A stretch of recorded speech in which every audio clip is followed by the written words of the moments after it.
Don't put that on the video. Take one.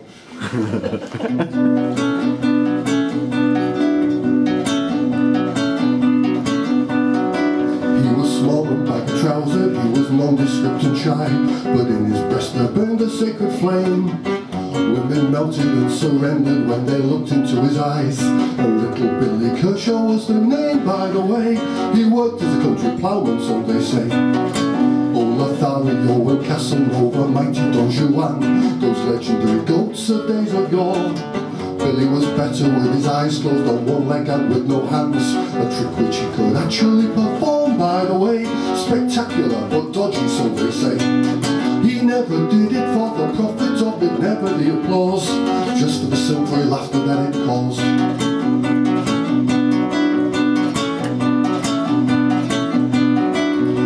Different in that Billy Kershaw never picked the best, the beautiful, the golden ones that most men would, but the ugly ones, the poorest, the despised and dispossessed. Where else would the hunchback get a cuddle, by the way? Hair lips can kiss, or so they say.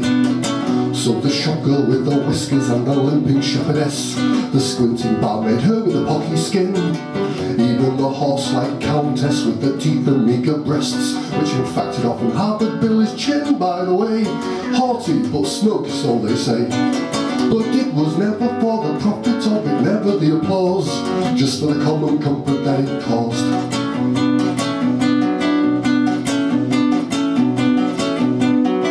Many a poor distracted Catholic rating Billy over lords came smiling down her staircase, all her frenzy gone, and her husband, far from angry, would be chuffed that she'd been cured, and buying a pint in the local later on, by the way. Horses for courses, so they say.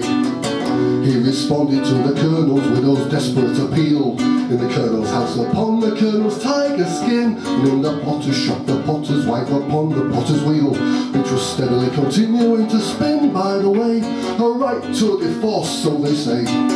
But it was not for the profit of it, not for the applause, just for the passing happiness it caused.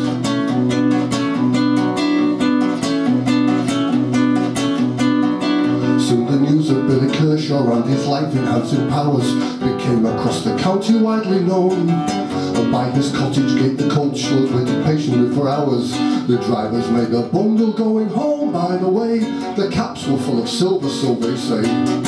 And the village did a roaring, trading teas and souvenirs in ashtrays and the local watercress, until Billy, disillusioned, simply upped and disappeared, leaving no forwarding address, by the way. Could be anywhere at all, or so they say.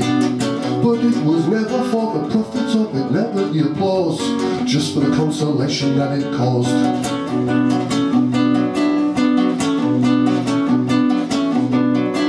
There should be a sad, neglected, wretched woman in your life, it could well be that Billy's near at hand.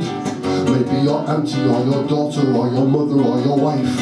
Or when did you last see your grandma, by the way? No genuine cases ever turned away.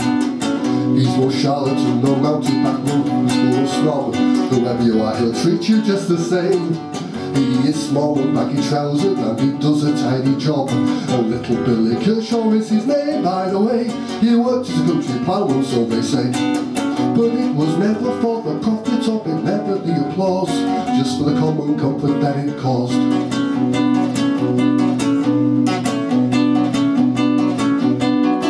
If you should think that Billy's ballad is extravagant or trite, offensive, irrelevant or untrue, that may well be, but there's a moral which could make you feel alright, a moral which may well apply to you, by the way.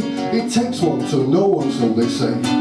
So if you're ugly, if you're meek or weak or different from a queue, and the rest of us will travel from afar, and systematically will do to you what Billy used to do, but more regular and always twice as hard, by the way. Male couple, as they used to say.